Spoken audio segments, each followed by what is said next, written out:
Sable is a useless bum that can't use magic despite being at the best magic academy, humiliated by everyone for being trash. He one day suddenly awakens his hidden potential of infinite mana, becoming the strongest wizard to clap everyone.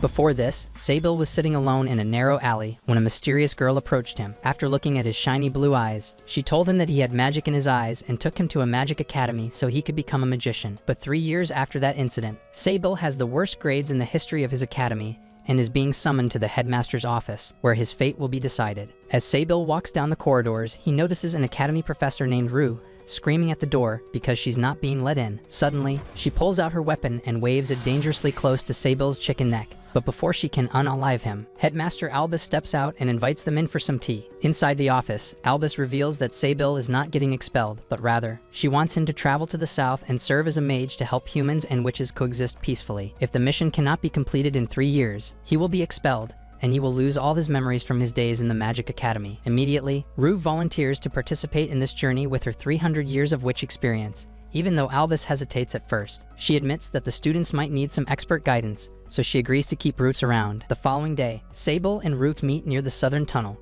where a ginger with massive juggernauts named Hort joins them for the mission. The hybrid wizard, Kudo, also shows up with his lackeys, but he arrogantly refuses to join them in this mission because Sable is a disgusting loser and one of the worst students in the academy. After Kudo departs, the remaining 3 sit down for lunch, and Rue explains that if anyone tries touching her sword, it will consume their magic and unalive them. She further clarifies that due to the pact she made with the sword, she can never die, even when she loses all her magical abilities. After lunch, they travel on a wooden cart, where Sable suffers from intense motion sickness, so Rue lends him her magical handkerchief. Seeing his condition deteriorate, they stop midway and take refuge in a nearby tunnel, where Hort shows him some high-level magic. The limpy loser finally understands why she is one of the top students in the academy and feels bad that a nice girl like Hort has to stick around with him. However, Hort clarifies that she isn't really a nice person and puts on a smile to make her life easier, since people are generally kinder to her when she smiles. When Hort asks him how he joined the academy, Sable says he has no memories of the time before coming to the academy,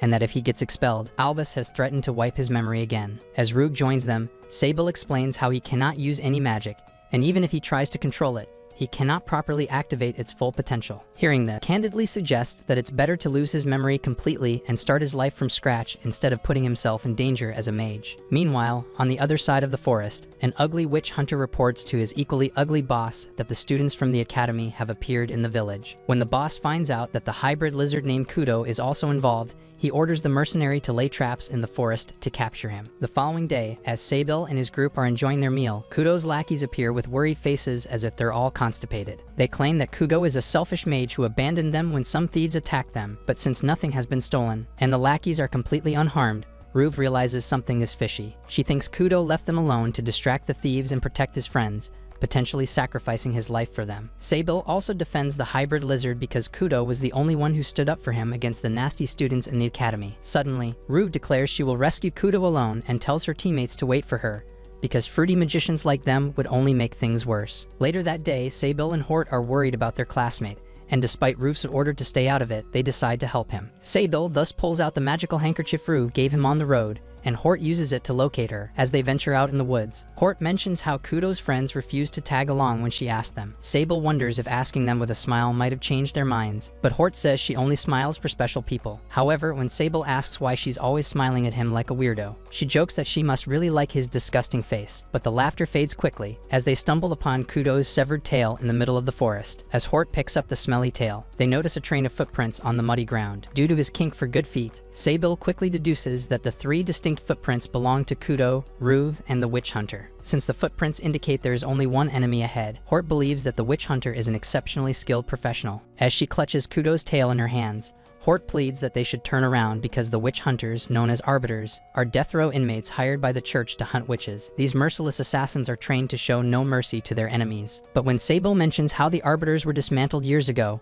Hort claims that even after the organization has been wiped out, the witch hunters still roam around like P. Diddy. Meanwhile, Kudo is still alive, while the witch hunters shuffle back and forth to capture him. He notices a rope tied to a tree branch, but before Kudo can make a clean escape, the branch snaps under his weight and sends him crashing down. The sharp metal bars then tear into his foot, causing Kudo to scream like Diddy's victim. On the other side of the forest, Hort recalls a memory from the past when she had gone to a nearby village to meet her friend, but she was intercepted by a witch hunter who was burning the corpses of the villagers. He warned her that she would be burned to ashes if she were a witch, so she lied that she was a human and bolted from there. Ever since that day, Hort has stayed away from the witch hunters, and she tries to convince Sable to step back. Just then, they hear a screeching sound in the distance, but instead of running away like a bunch of girls, Sable wants to step into the battlefield to save his friend. Meanwhile, Kudo drags himself through the woods searching for a way out, but he once again trips over a rope and falls directly into another trap. While he prepares for the inevitable, a Gigachad steps forward and introduces himself as the Tyrant, a high-ranking witch hunter who had been tracking Kudo for days. He mocks the poor hybrid, laughing that it was very easy to lure him into such a simple trap. The furious Kudo launches a desperate attack to euthanize the Tyrant and quickly makes a run for it, but the Tyrant is completely unscathed and he smashes Kudo with his massive weapon, sending him flying towards a nearby tree. When the Tyrant notices that the wound on his foot has already healed, he realizes that Kudo possesses extraordinary regenerative powers. He thus orders his men to fetch a cage, which sends Kudo drifting into his past memories. Being a hybrid, Kudo was treated like a farm animal, sometimes even used as a circus prop. He remembers how he once dreamed of becoming the strongest to protect everyone, yet now he can't even protect himself. So, Kudo clutches the root of a tree to stand up for himself, only for the Tyrant to smash his hands with his weapon. Even after his hands flatten like a two-dimensional animation, Kudo bites the root with his teeth, making Tyrant even more furious. Just as he raises his weapon to smash Kudo's skull, Rue appears out of nowhere and attacks him with her staff. When the Tyrant wonders who she is, Rue introduces herself as the wielder of Luden and launches a devastating attack, slicing multiple trees in one blow. At that moment, Sable and Hort arrive at the scene in search of Kudo, and Tyrant seizes the opportunity to hold Sable hostage. Hort instantly recognizes him as the same hunter who eliminated her friend years ago. Rook orders the Tyrant to release the boy, but the Tyrant tightens his grip and demands that she throw away her staff if she wants the boy to live. Reluctantly, Rue lowers her guard and throws her staff aside, and the Tyrant covers it with a special cape to suppress its magic. He then orders the stupid Sable to fetch it for him, and while the boy hesitantly steps forward, the Tyrant exposes Hort's true identity. While the girl pleads with him to stop,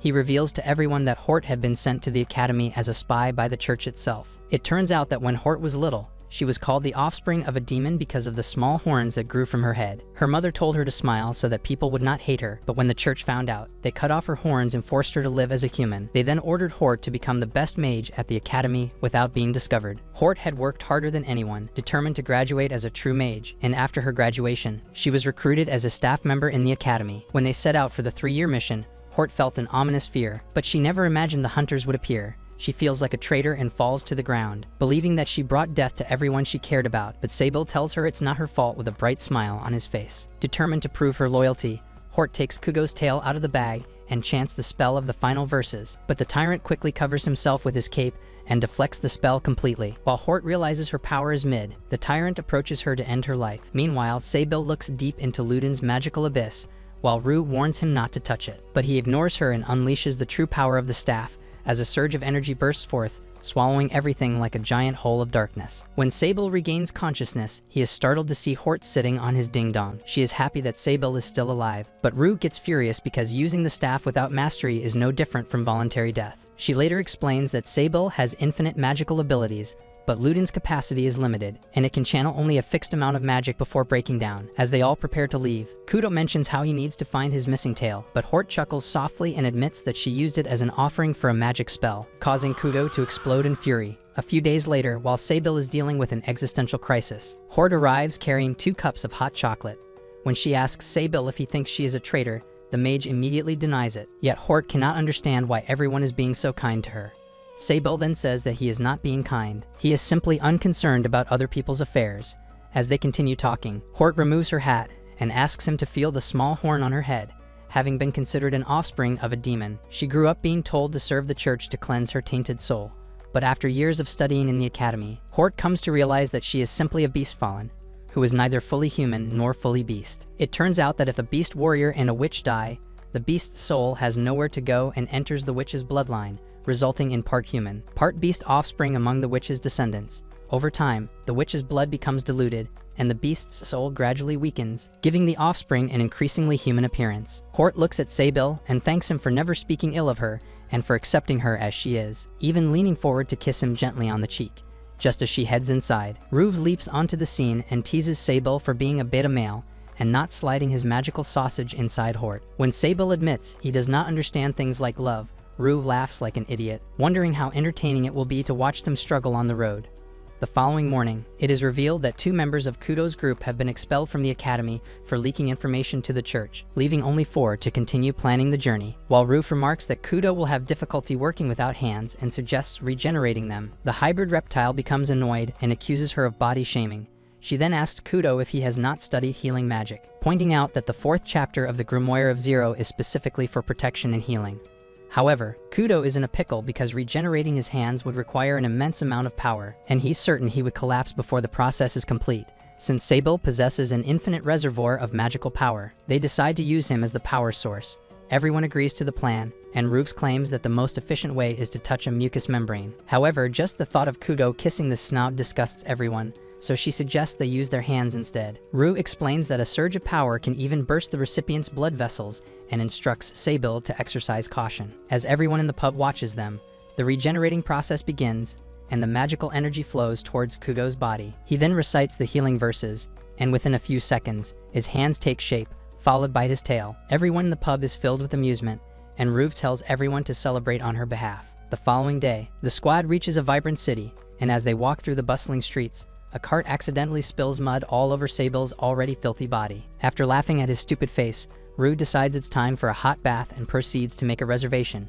During this rare moment of relaxation, Sable asks Kudo why he joined the mages, and Kudo explains that initially, he wanted to join the church's army. But since pure-breed knights were only allowed to defend the church and its people, the only way for a beast fallen to gain strength was to become a mage. When Sable asks why he wants to join the army, Kudo recalls his experience with the Dragon Conqueror King. 6 years ago, a mad witch sought to destroy the world, causing the north to collapse within minutes. At the same time, Kudo worked as a circus performer, so nobody came to his rescue, but the Dragon Conqueror King saved him from certain death. The king also managed to mediate peace among the witches, and the army's name was changed to Church and Mage Army. The Dragon Conqueror King became their symbol, and ever since that day, Kudo aspired to serve the army for the church. Moments later, Kudo asks why he wanted to become a mage, but Sable mumbles like a British rapper and avoids a direct answer until Rue unexpectedly enters the bath without any clothes. Kudo and Sable are embarrassed to see their 300-year-old professor peeled off, but Rue tells them to stop acting like a couple of pansies. She insists that hot baths should not be separated by gender and angrily leaves the scene, followed by Kudo and Sable. Unfortunately, the boys step into the women's changing room, where Hort stands completely exposed, causing the boys to gasp in shock. As the squad travels further down south, the village locals treat them kindly, since Ruth has been around for centuries. She guides her teammates to beautiful lakes and camping spots, and they also learn hunting techniques and practical magic along the way. Sable reflects that in his 3 years at the academy, he never felt so safe and understood, while Hort remarks that Rue has been a motherly figure to them and hugs her like her girlfriend. When Kudo asks her what her plans are after the mission, Roots replies that she wants to meet the Mud Black Witch, the author of the Grimoire of Zero. Although the group does not understand the purpose, she explains that after living for more than 300 years, she has grown bored with a mundane life and seeks only new experiences and dangers. Despite all the crackpot theories in her head, Sable calls her a good person, which makes her blush for the first time, revealing that she also enjoys their company. Suddenly, a local boy named Alex runs towards him in panic, begging them to hide, and claims that a giant beast is in the area. As they enter a nearby cave, Alex seals it with magic and tells them to shut their trap, since the barrier is not soundproof. Rue is impressed by the brat's magical ability, but just then, the beast steps right outside the cave. Sensing their heartbeats, it smashes the barrier and forces everyone to step outside. When he asks them if they're a part of the Academy's field program, the mages get taken aback, but suddenly, Rue launches a sneak attack at the beast. He manages to dodge it effortlessly, so Rue tells everyone to run away, and they flee like diseased rats. As the beast retreats his sword, he claims that as a mercenary, he never gets into a fight he cannot win. But when Rue threatens to eliminate him regardless, he tells her to look after her teammates instead. Meanwhile, Alex runs into a local priest named Shinpu, and he introduces the 3 idiots as mages from a nearby village. When Shinpu questions whether the 3 are from the field program, Sable is surprised that he knows about them. However, the priest adds that residents of the target village are already aware of the participants. In a sudden outburst, Shinpu insults them as low-life Reddit moderators, but quickly apologizes, claiming he has hated witches for a long time. As the conversation continues, Alex tells the priest that he was saved by the mages, but Shinpu calls it reckless behavior to face a beast-fallen mercenary head-on, especially since it works for the witch. He further explains that 2 years ago, the village changed ownership when the student supervisor abandoned it and handed it over to an invader. Many questions fill their minds, but Sable deduces that only problematic students from the academy have been sent here, possibly as a way to get rid of them. They consider returning to the academy to complain, but doing so risks permanent expulsion. Even the priest tells them that refusing to do their assigned duties might cause them even more trouble. Kudo suggests notifying the church and the mage army to defeat the witch, but Shinpu reminds him that the army wouldn't bother in the slightest for a mere witch's village. Suddenly, Rue pops out of nowhere and tells them to be skeptical of Shinpu's reasoning, saying there's always more to things than what meets the eye. She then asks if the priest is in bed with the enemy, but Hort immediately jumps in, claiming that Shinpu is blind. As Rue approaches the priest, she mentions how the mercenary beast knew about their field program and wonders if the Arbiter is working with the church by providing intel. When Shinpu calmly asks why she didn't eliminate the attackers if they were acting so suspiciously, Rue claims that she likes a little bit of danger in her life. At last, she decides to trust Shinpu and asks him to show them around the village. The group then heads toward the village, where Alex is finally reunited with his father, Michael. When Shinpu introduces the visitors as Alex's protectors and participants in the field program, Michael immediately thanks them for their bravery. Shinpu explains how the students find him suspicious of siding with the witch, and even Michael admits that he looks like an untrustworthy Elon Musk. Nevertheless, he tells the students to rest for the night and shows them around the village, even bringing them to the local school. Alex claims that everyone in the village loves him, largely because the witch had cast a spell upon all the residents, and she was the one who taught him the barrier magic he used in the cave earlier. Kudo is skeptical of the story and asks them if the witch is so great, why does the village feel so abandoned? In response, Michael explains that the village is especially quiet that day, likely due to the presence of outsiders. Just as Rubes notices the residents peeking nervously from inside their homes, he soon brings them to an eerie-looking house, where dolls hang outside, each representing a person who once lived there, leaving the students gasping in shock. Inside, Rue inspects the house for a second and immediately declares that they should eliminate both the witch and Headmaster Albus, who knowingly sent them on a death mission. The three look at her like she's lost her marbles, but Rude is filled with rage, as she complains how students these days aren't filled with the passion to eliminate their headmaster. Hearing this, Hort suggests returning to Winas and asking the church and mage army for help, but Sable argues that doing so would turn the village into a battlefield. At that moment, Kudo furiously steps forward and claims this is a battle they can never win. But Sable mentions that going back and getting expelled isn't worth it, especially since their memories will be erased. He declares that after touching the Luden once, he has realized that he's no longer afraid of dying in a battle. Just the thought of him dying brings tears to Hort's eyes, so Sable quickly apologizes, telling her and Kudo to leave the village if they're scared. The red-haired chick is afraid to lose Sable, but since his brain is denser than a block of cheese, he fails to understand her feelings, causing Hort to run out of the house in tears. Hort sits alone in the church, questioning her status as a mage, when the church maid named Lily interrupts her. As they start talking, Lily asks why Hort looks so gloomy, and she admits she just had a fight with a friend, when suddenly, Shinpu shows up behind them like an Asian Darth Vader. He then sends Lily outside, claiming she is an annoying little brat, but Hort explains how Lily was only comforting her. Suddenly, the priest reminds her that she is in no position to worry about others. She finally understands that Sable was trying to keep her safe and tries to leave, but Shinpu stops her like a creepy old man. Just then, Hort notices that the carvings on his cane belong to the Arbiters and tries to get away from him, but she finds herself bound tightly by magical threads. She quickly lets out a cry for help, but Shinpu silences her by pressing a sickle to her throat. Meanwhile, the trio grows worried after realizing that Hort is missing, and they quickly track her magic scent, which leads them straight into a dark cave. But when Rue spots a puddle of blood on the floor, she realizes that something fishy is going on. She suspects the witch is luring them in with breadcrumbs, but Kudo calls her insane and insists on abandoning the mission. Rue tries to convince him otherwise, reminding him that the church and mage army never run away from a fight. But the hybrid reptile is pooping rainbows at this point, so he bolts out of the cave, only to run straight into the beast-fallen mercenary. The mercenary tries to flip Kudo's loyalty by promising to get him recruited into the church and the mage's army. Kudo does not buy it at first, so the mercenary even promises to seal the deal with a witch's blood. This sparks a fuse in his lizard brain, and Kudo asks him about Hort. Like a classic anime villain, the mercenary claims he ate the red-haired girl, and even describes how tender her meat was. This prompts Kudo to get into his fighting position, and the two Beastfallen get ready for a battle. Inside the cave, Rue warns Sable that he's an easy target for witches because of his massive magic reservoir, but the Giga Chad insists he's determined to save Hort because she's his friend. He even adds that he'd save Rubes too if she were in the same situation, which makes her extremely happy. Just then, Rue senses a door creak open, and before they can react, a vine wraps around Sable and pulls him away, the priest suddenly appears behind her and shoves Ruth into the same room, locking her inside without her magical staff. As the door closes, Shinpei mutters coldly that they should have eliminated him when they had the chance. Moments later, Sable regains consciousness, and the memories of his past in the narrow alley flash before his eyes. He instantly recognizes the girl standing before him as the witch who saved him that day, while the white-haired witch tells him that she has been waiting for him. Sable leans forward eagerly, asking the witch who she is, but Rue watches her with caution. Just then, the witch's gaze falls on Rue, and with a simple flick of her fingers, she sends her sprawling across the ground. Sable quickly rushes to her side, but the white-haired witch stops him. She tells Sable that even after being an extraordinary wizard, he is surrounding himself with fools who are unworthy of his presence. Before he even responds, the witch hurls Hort's bloodied hat towards him, making Sable gasp in horror.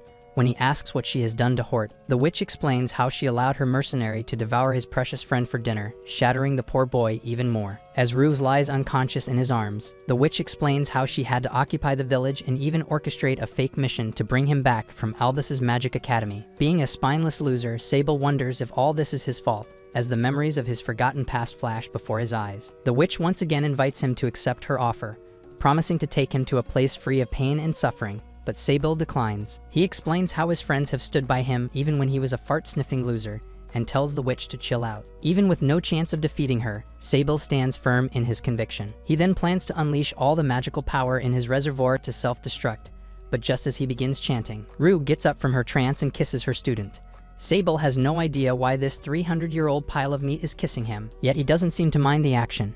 After siphoning magical power from her student, Rue gets up with newfound energy and chants the spell of Flare and Blaze, shooting a giant blue dragon directly towards the witch. However, the white-haired witch casually deflects the attack with a single hand and declares that she is the creator of that very spell. As Rue and Sable wonder what their fate awaits them, the witch introduces herself as the original Witch Zero, who wrote the book Grimoire of Zero. At this point, Sable feels utterly hopeless, remembering how Albus knew exactly what they were walking into. But just as Zero approaches Rooks to eliminate her, Sable stands in front of her, bracing for an attack that could end them all. Instead, Zero stops her attack midway, and with confetti raining down around him, she explains that from now on, she will personally supervise him in special training. This waste of human potential has no idea what's going on until suddenly, Rue joins in with excitement and starts dancing. Seeing Sable on the verge of losing his mind, she finally reveals that it was all a test, and he passed flawlessly.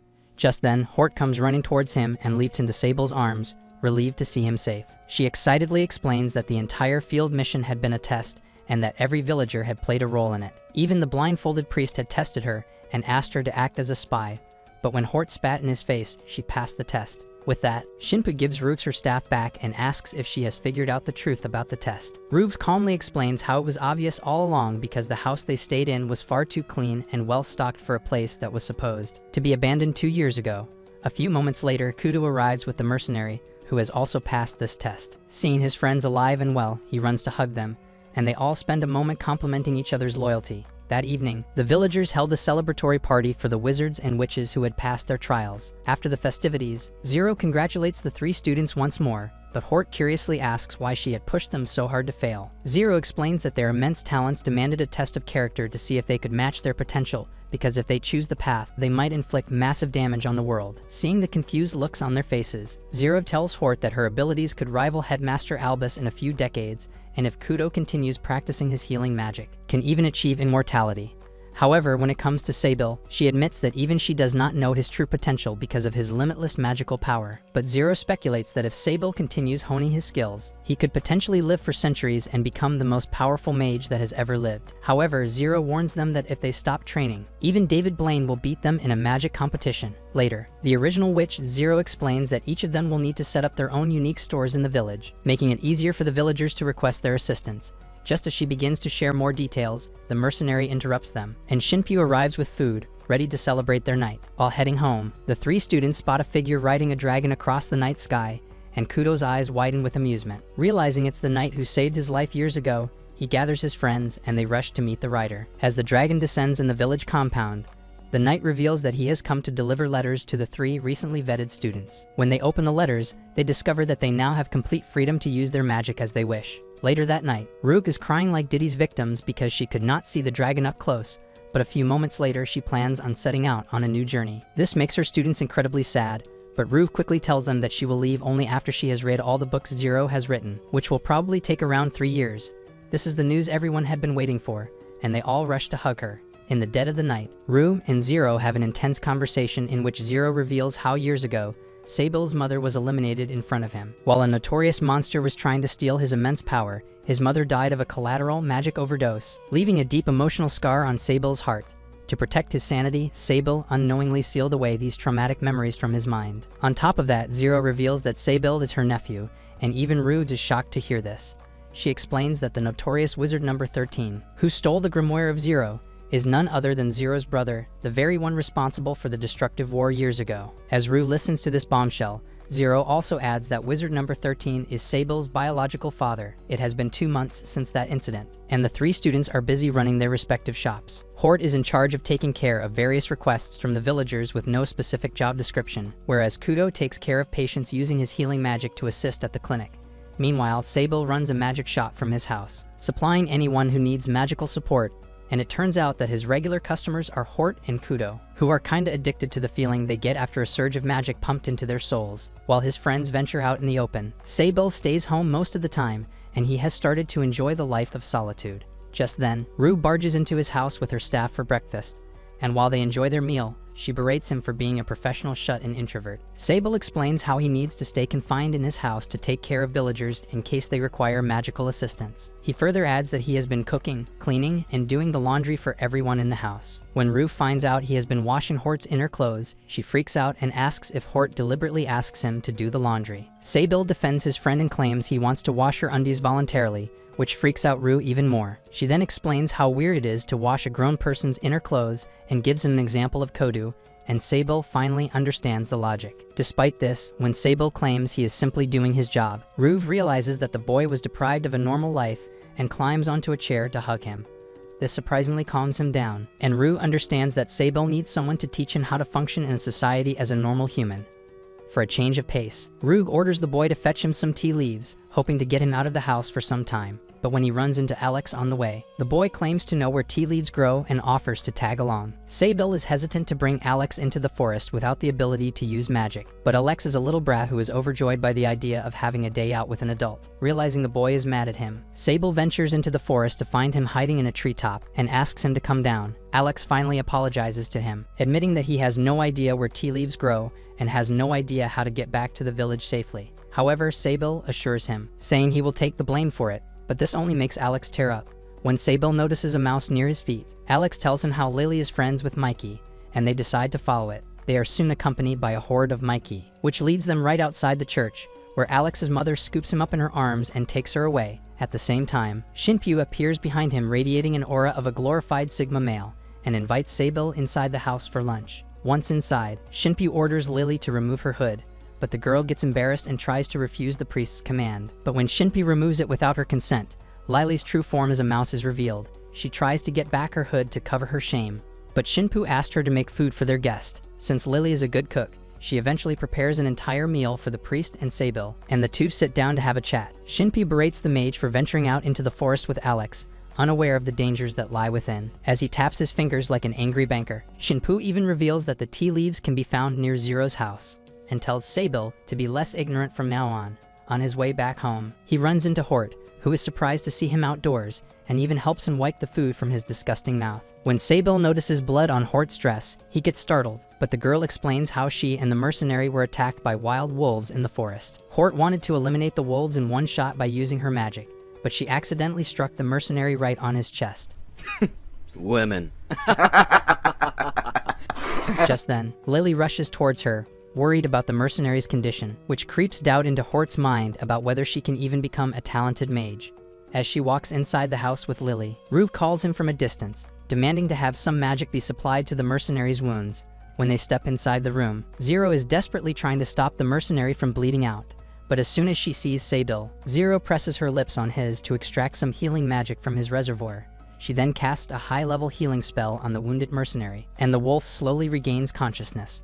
But he immediately acknowledges the fact that Zero kissing her nephew was extremely cringe. Later, they all meet downstairs, where Sable asks if Hort is being expelled for hurting the mercenary earlier in the forest. But neither Zero nor the mercenary thinks the girl should be expelled because she is still a student learning how to become a talented mage. However, the mercenary remains clear that ignorant behaviors on the field should be dealt with extreme caution, as they might cause serious damage. This concept of a second chance reminds Sable of Alex, and he sets out to meet the boy and give him another chance to play in the forest. But before leaving, he tells Zero to give some of her tea leaves to Rooks, making the three utterly confused.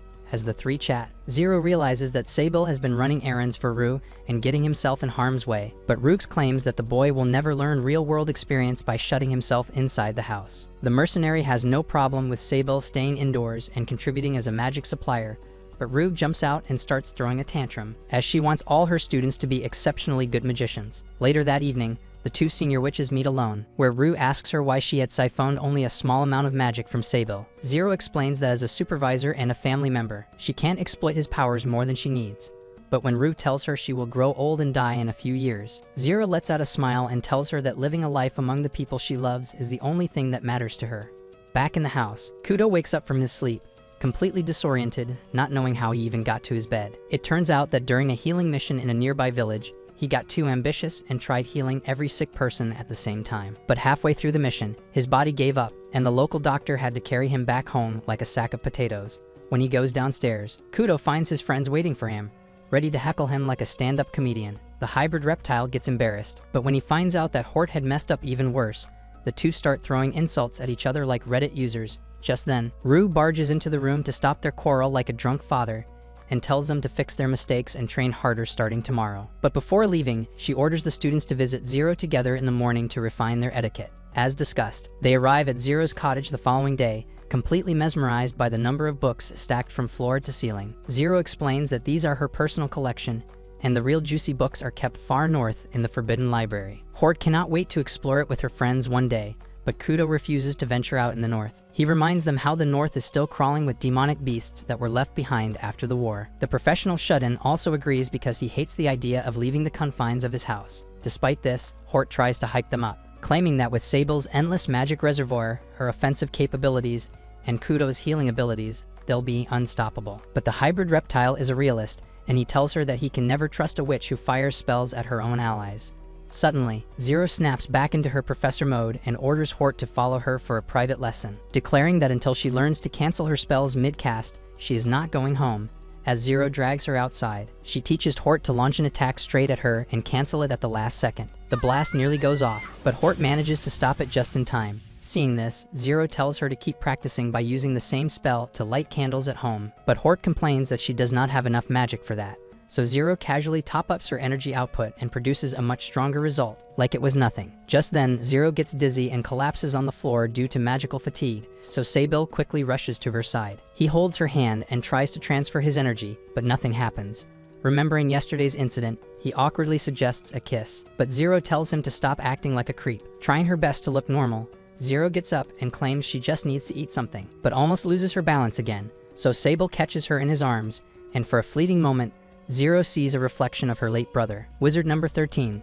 Sable carries Zero to her room and tries to transfer magic once again, but she still cannot recover fully. As they start talking, Sable notices Zero's eyes, and he candidly asks if she knows his mother, but Zero shakes her head. However, when she claims to know his father, Sable gets stunned because he never imagined having parents. So Zero asks him to fetch a book about medicinal herbs from a nearby table and reveals that the book had been written by his father, a man once hailed as a magical genius. While Sable tries to process this information, Zero tells him that talented mages often hide their secrets inside their books and asks him to try to uncover them. Just then, the mercenary enters the room with Zero's favorite food and thanks Sable for taking care of Zero. The loser apologizes for not being able to share his magic earlier, but the mercenary tells him he's done enough already. But just then, Zero tells him something important. Sable and his friends aren't here just to run around like a bunch of Teletubbies. They are here to learn how to become talented mages. If Sable plans to live his life as a simple magic supplier, then there is no reason for him to stay in this village. Moments later, Sable and Alex venture out into the forest, but Sable is in his own head, thinking about what Zero told him earlier. Once the dizziness wears off, he begins gathering herbs, following the steps from his father's book. On the way, they stumble upon a dead deer before spotting a cluster of red flowers near it, which is the main herb they are looking for. As Alex gets excited to collect the herbs, Sable freezes in his spot, as he senses something is not right. Just then, a pulsating mass of flesh and spikes emerges from the shadows, and Sable yells for the boy to get down. But the creature fires a bunch of poisonous spikes at them, stabbing Alex on his belly and leaving Sable with minor cuts. Sable quickly tries casting a healing spell, but since he sucks at magic, he fails to use the spell. So he carries Alex in his arms and hunches his way towards the village, but the boy slowly loses consciousness. Sable knows he cannot save Alex in time, but just then Zero's voice echoes through a magical bird, and it guides Sable through the woods. In just a few minutes, he comes in contact with Zero and the mercenary and apologizes for being a sore loser. But the mercenary assures him that everything is going to be alright.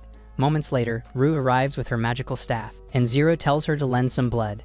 Without hesitation, she slices her wrist, letting the blood pour out while Zero uses it to channel a healing spell. Alex is finally out of danger, but both the witches collapse from magic fatigue and blood loss. After everything goes back to normal, Sable describes the monstrous creature that attacked them, and Rooks claims it was a demon-forged beast. These creatures disguise themselves as prey and strike with blood-draining spikes, each of which grows into a new monster. However, Zero is skeptical because those creatures shouldn't exist this far south. She claims that if one had appeared here, someone must have brought it intentionally. So Zero sends the mercenary to investigate the matter, but just as he steps out of the door, he sees Hold'em, who is here for a surprise inspection. Moments later, they go inside the church to discuss rumors of people capturing and selling these monsters, accompanied by Shinpyu and Lily. Shinpyu plans to conduct an investigation with Lily, while the mercenary decides to warn the neighboring villagers. But just before they set out on their mission, an exhausted Zero arrives at the door, insisting on joining the investigation. The mercenary tries to stop her, but since Zero is a superior witch, nobody can question her decision. The following day, Hold'em arrives at the hospital and briefs the students on how he is the new in charge of the village security for some time. After the students leave, he goes to meet Rooks to have a conversation, but she is suspicious of him. Rooks claims that the timing of his arrival matched too perfectly with the monster's appearance, but Hold'em tells her that if he truly wanted to destroy the village, he would have done it already. He then asks Rooks to handle the monster, and in return, Hold'em promises to grant her access to the Grimoire of Zero, to which she happily agrees. Meanwhile, Sable tells his friends that he wants to learn magic like a real wizard, not just a lame magic supplier. He asks them to teach him spellcasting in exchange for magic refills. Hort asks him to refill her energy with a kiss, but since Sable is thicker than Yo Mama, he turns down the offer like an idiot. Just then, Hold'em shows up looking like a doorman, and Hort offers to escort him to the inn. But when he jokes that going to the inn with a lady might increase the village population, the students quickly hide behind a fountain, planning to report his inappropriate comments to their seniors. A few moments later, Michael arrives at the scene and demands to talk to Sable alone. He gets straight to the point and tells him to stop messing around with Alex of Life again. While Sable wonders what he can do to fix this, he is ambushed by the same witch hunter from before, named Tyrant. The man strangles him unconscious, stuffs a sack over his head, and throws him into a speeding carriage, while a woman's voice echoes in the darkness, asking how long he intends to keep his power hidden from the world. Just then, Sable's hidden memories start resurfacing, and he sees his mother hiding him inside a secret chamber, warning him never to trust a witch with blue eyes. She then locked the door and ran to fight with the witch, but after a huge explosion, a crazy witch walked in. She orders Sable to come out if he wants his mother to live, but just as he steps out, the witch uses an axe to sever his mother right in front of him. She then reaches out to Sable's heart to draw out power from his heart. But due to the traumatic experience, the witch's body is filled with an intense surge of power, causing her body to melt like butterscotch ice cream. While Sable screams and yells, recalling the traumatic events of his past, Tyrant slaps him to bring the boy back to his senses. As the boy negotiates with the witch hunter to let him go, the sound of hooves catches his attention. It turns out that Hort and Kudo have been following Sable on a runaway cart, and they land right in front of the Tyrant. Realizing they have no reinforcements this time, the Tyrant gets ready to finish them in one blow. But Kudo slices off his tail and hands it over to Hort, asking her to cast a powerful spell. The attack was powerful, but before the Tyrant could respond, Sable grabs his arm and warns him that if he moves again, he will be eliminated. In the meantime, Rue uses her staff to clear out all the remains of the demonic crystals in the forest. In just a few seconds, she manages to eradicate a deadly plague in the village. But just as she turns around to leave, Ruse notices a man swollen from bee stings. When she walks back to the village, she sees Hold'em lying unconscious on the town square. Rue wakes him and demands an explanation, and Hold'em tells her that Sable might be abducted. Hold'em reveals that before he lost consciousness, he tried to stop Hort and Kudo from rushing out, but that was the last thing he remembers. However, Rue does not buy into his shenanigans and accuses him of being behind the abduction. She claims that this was all part of the headmaster's plan to test whether the students could handle a real crisis. At last, Hold'em confessed that he hired the Tyrant to abduct Sable and take him into the woods. Meanwhile, Tyrant smashes the poor boy's hand with this hammer and calls him an idiot for challenging him. He then attacks Hort and Kudo, rendering them unconscious in a matter of seconds. But just as he proceeds to land a final blow, his hand gets sliced like a vegetable, and before he knows what's going on, all his limbs get sliced by the blindfolded priest, Shinpu. The priest reveals that Lily's Mikey had warned him that a pest had entered the village, so he came here to exterminate the nuisance. A few minutes later, Zero and the mercenary arrive at the scene, worried that Shinpu might unalive the tyrant completely. At the same time, Rue and Hold'em reach the scene as well, as Hold'em is shocked to see the tyrant in a battered state. When Zero asks him about his connection to the witch hunter, Hold'em starts panicking like an idiot. When he is asked the same question in an underground dungeon, Hold'em finally breaks his silence. He claims that the tyrant was promised lifetime immunity if he managed to capture one student alive. A few moments later, Rue realizes that this was yet another test, as the village's defense has been intentionally compromised.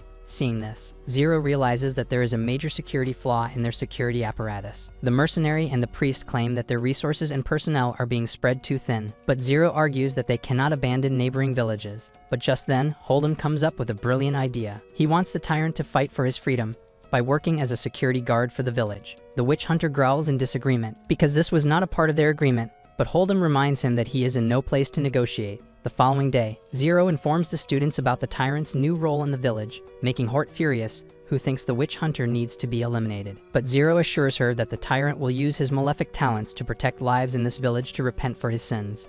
With no other options, Hort reluctantly agrees to accept Tyrant as the village's new security guard, but she demands that the mercenary keep a close eye on him at all times. The following day, Hold'em gets ready to leave the village, but he invites Rue to join him on a trip to the Forbidden Library in the north. However, the professor refuses to tag along since her students are more important to her than reading the Grimoire of Zero. On the other hand, Sable confesses to Hort how his dark, painful memories have returned, but he admits he still feels incomplete, unable to comprehend human emotions. He confesses that Rue told him about Hort's feelings for him, leaving her utterly embarrassed. However, Sable admits that he doesn't understand what love feels like and desperately wants to know. Hort tells him that love feels like seeing someone as special, so Sable smiles and says she's special to him too. A few moments later, Sable goes into a mental somersault and realizes that maybe he likes Rue more. Hort is a little sad to hear this, but when she asks him to refill her magic, Sable gets paranoid and pulls his hand away before running off to see Rue. However, when he enters her house, he is met by Zero instead. As the two sit down, Sable explains that his memories return suddenly, and Zero tells him that he must face those painful memories so that he can defeat the demons once and for all. As they continue talking, Zero reveals that his father, the infamous Wizard 13, was her elder brother, which explains the similar piercing blue eyes. Sable is shocked to hear that Zero is his aunt, and she further explains that the pain he had to endure was indirectly her fault. But Sable shakes his head in disagreement, claiming that she is the reason he is living and breathing. Zero lets out a soft chuckle, and when Sable asks her about his father, she describes him as a visionary man who sparked a war for a world led by witches. Sable tells his aunt how, earlier that day, he hesitated to give Hort his magic powers, fearing she might die from overload. He still wants to be her supplier, but he has no idea what to do about his fear. Hearing this, Zero stretches out her hands and suggests they practice magic circulation together. So he takes her hands, and as their magic intertwines, Zero tells him to focus. Suddenly, they hear a scream in the distance, and Sable gets distracted. But Zero tells him he must control his emotions first before rushing to save other people. Meanwhile, Rue stands by the pond, trying to forget that she overheard Sable confessing he likes her. But Hort appears behind her and blurts out the same exact thing. When Hort teases her about running away, claiming witches leave when their students fall in love with them, Rue promises not to leave until the special training ends. Unfortunately, their chat is interrupted by a loud scream from the hospital, and it turns out Kudo has been stabbed, while Tyrant has managed to subdue the boy she rescued last night. Hort yells for Tyrant to stop, and he finally lets go, but the boy immediately grabs a shard of glass and lunges at Rue, only to fail miserably.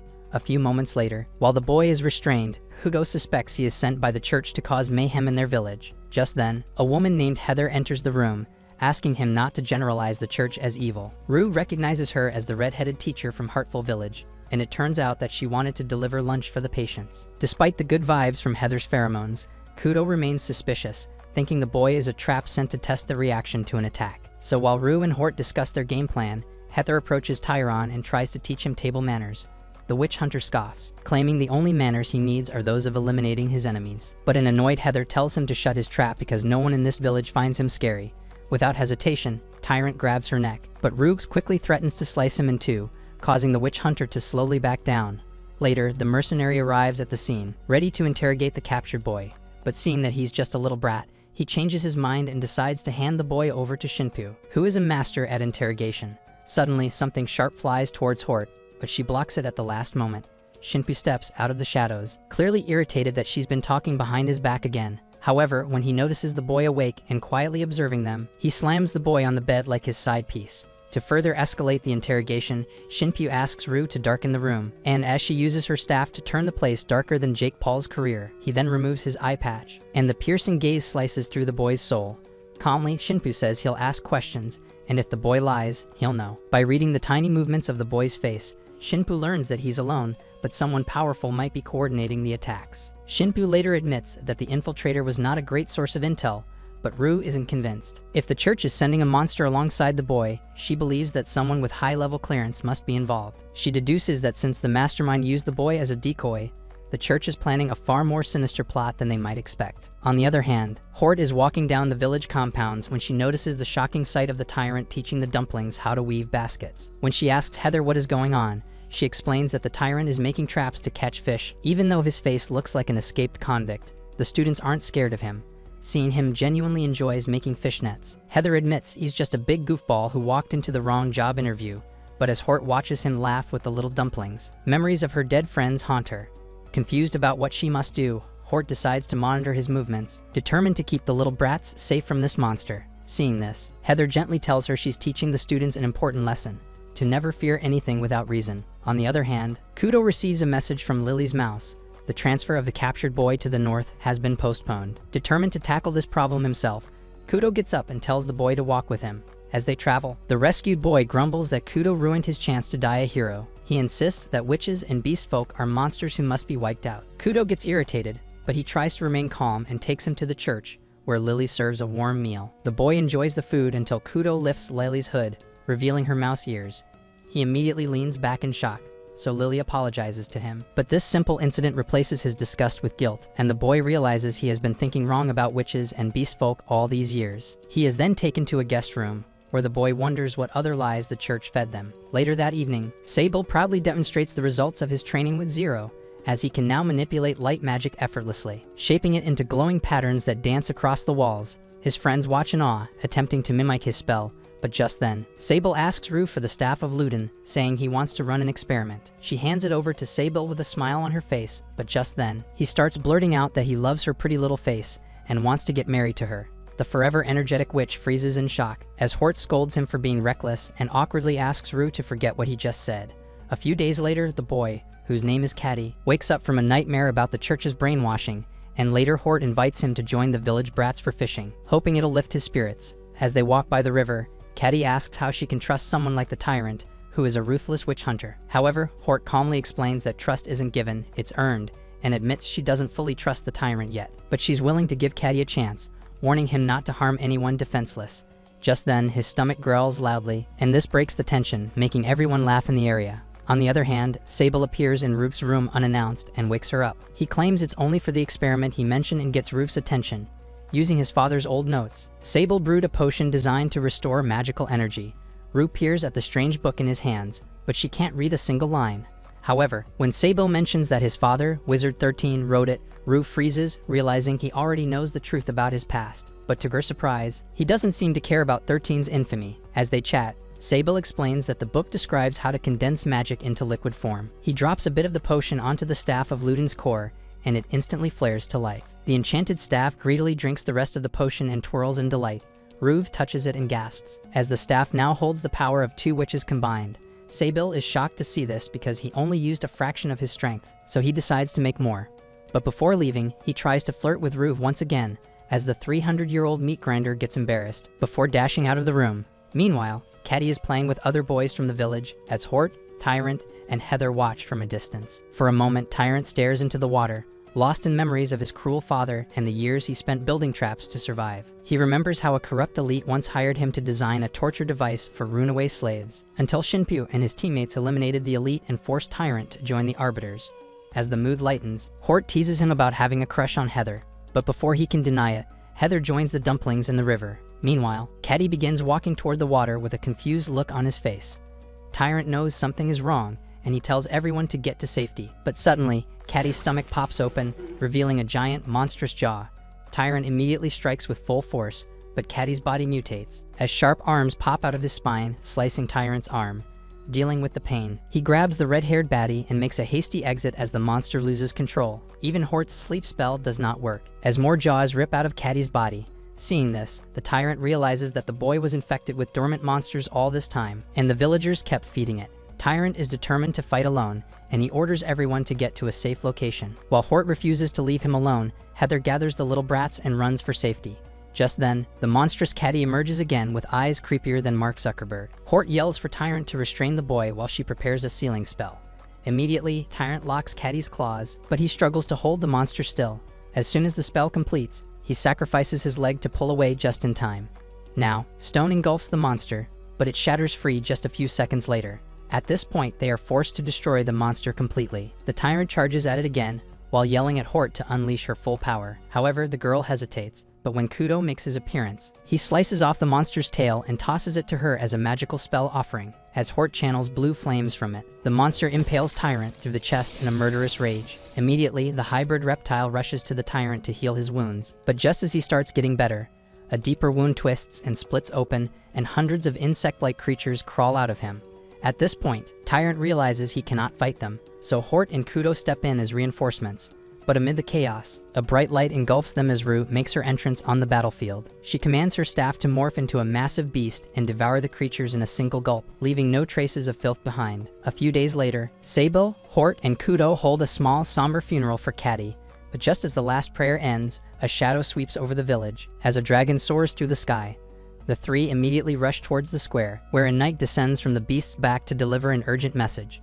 It turns out that they have been summoned back to the academy immediately, because in a few days, the village could turn into a full-blown battlefield. Confused by this message, they ask Zero what exactly is going on, while Hort and Kudo beg her for her permission to stay and help, unwilling to abandon the villagers. But Zero claims that disobeying the recall would mean expulsion from the academy. Despite this meaningless threat, Sable declares that he does not care, and if leaving the academy means protecting people, he volunteers to drop out immediately. Sable points out that witches cannot attack even when threatened, so their only hope was defenses and traps, not offensive violence. Hoping to check Sable's resolve, Zero asks how he plans to win without eliminating people. To her surprise, Sable pulls out a potion he has crafted, a concoction designed to neutralize enemies without taking lives. Zero is intrigued by this and decides to test his claim. When she realizes the potion's potential, her expression softens. At that moment, Zero tells him that if this plan works, she will graduate him immediately. But before they proceed with the discussion, Rue barges in with her usual fiery energy. She insists this is the perfect chance to test the students in real combat. But Zero dismisses her interruption, reminding her that this is academy business. But Rue is a stubborn old woman, and she refuses to leave. She wants to protect the village too, and she will not be silenced by anyone, no matter how powerful she might be. Hearing the conviction, Zero finally agrees to consult Albus before making a final decision, while Rue lets out a weird smile as the woman thrives in chaos.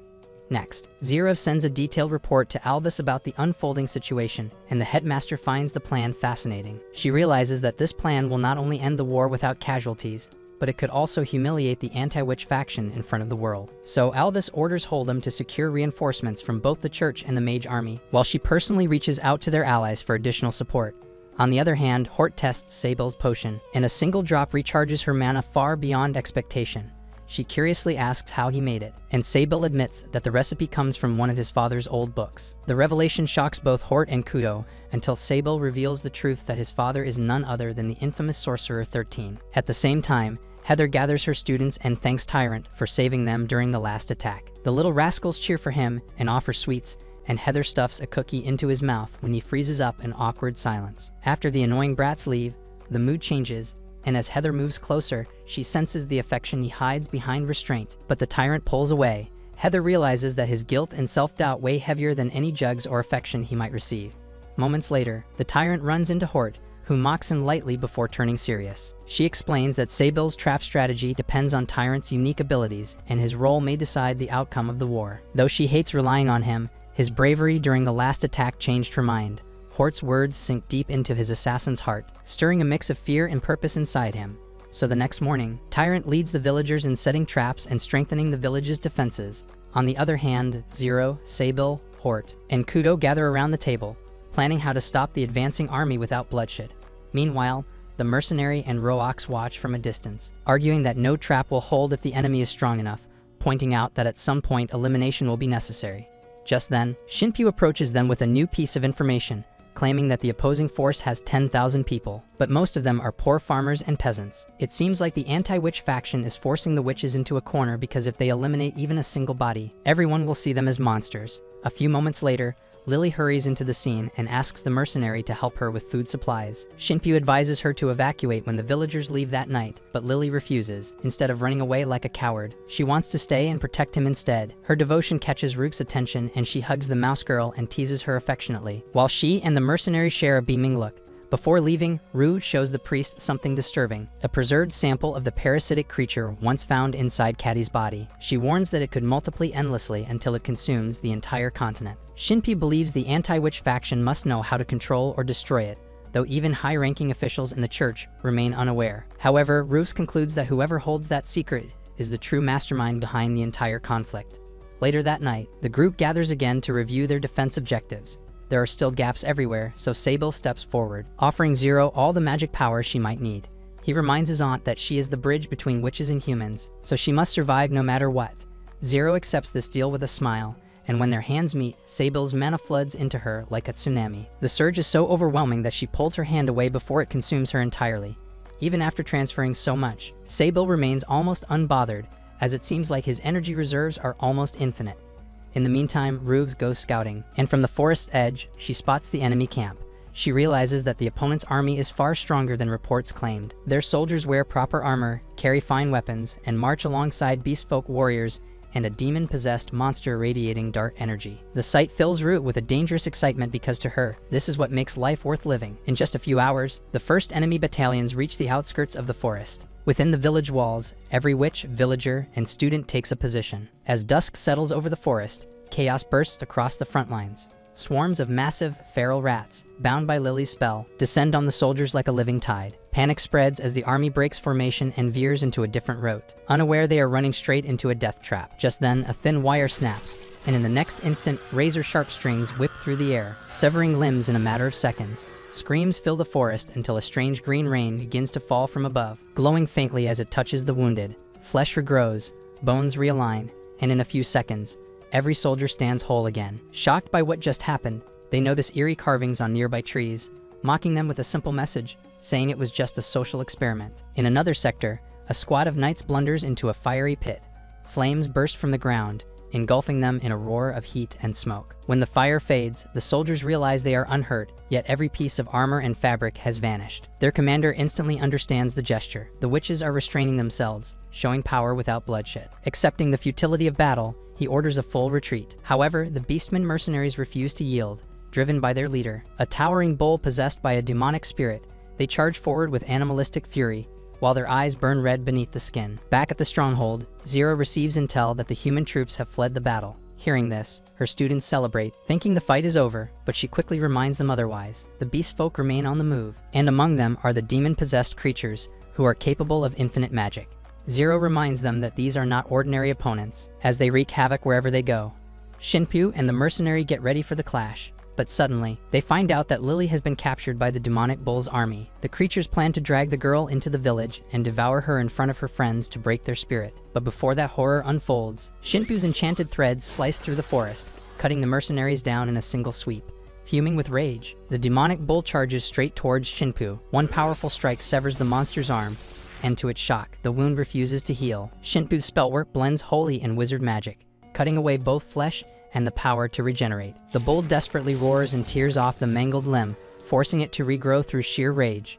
On the other hand, the mercenary bursts through the forest, cutting down beastmen as he moves. But the bull resurrects the fallen warriors as undead, forcing Shinpyu and the mercenary to fight the same for the second time. On the other side of the village, another group of beast folk infiltrates the outskirts but are quickly stopped by hidden spikes. This flank is headed by Tyrant, and before the beast folk can retaliate, Hort launches a barrage of magical arrows into the sky. A few moments later, Zero arrives at the scene and commands her students to stand in formation. Under her guidance, Sable, Hort, and Kudo coordinate precise attacks that drive the enemy back. When Hort misses her mark, Zero reminds her that quick thinking matters more than perfect aim, both in the battle and in bed. Meanwhile, a thunderous crash shakes the barricades as the mercenary bursts through, locked in brutal combat with the bull. Each strike carves deep into the monster's flesh, yet it heals again and again. The mercenary realizes brute strength will not be enough and calls for Zero, so she closes her eyes and begins chanting. Immediately, the air ripples as a green vortex opens above her, humming with ancient power. On her command, the mercenary delivers one final strike, cleaving the bull in half before retreating beyond the gates. The beast rises once more, but the earth itself shakes its backside. As Zero's magic summons the dead, within minutes, corpses crawl from the ground and swarm over the creature, as they tear it apart until only a skeleton remains. Standing high on the peak, Albus watches the battle unfold beside 7 bishops from the church. She finally discovered the true mastermind behind the war, but lacks complete evidence. But before she can continue, reptilian creatures surge from the forest, devouring everything in sight. Bishop Eider steps forward, boasting that he alone can save them. He conjures a radiant shield and mocks Albus, but she calmly asks how he obtained such magic since true protection against demons requires their real names. His hesitation exposes him, and the creatures immediately turn on him. Almost immediately, his shield shatters, and the beasts melt into black liquid that slithers toward Rook's staff. It turns out that the monsters were illusions meant to reveal his deceit. When Rue forces him to swallow one of the same lizard eggs he once used to torment others, Eider's eyes fill with horror. In the end, she spares his miserable life but leaves him to live with disgrace. In the days that follow, the South erupts with rumors that the anti-witch faction has become a laughingstock for failing to conquer a single village. And on top of that, Eider's name turns to dust. At the Wayne's Academy, Headmaster Albus summons her students and quietly presents their diplomas, recognizing their part in the war. Before the students can even celebrate, Albert assigns their next mission, a journey to the Forbidden Library to uncover the truth behind the demonic plague. Before they venture out, Zero hands Sable a weathered tome once written by his father and wishes him good luck for the journey ahead. With this, Sable, Hort, and Kudo leave in a wagon, manned by a white dragon. If you watched this anime recap until the end, comment down Magic Jugs. If you like anime recaps like this, watch this video.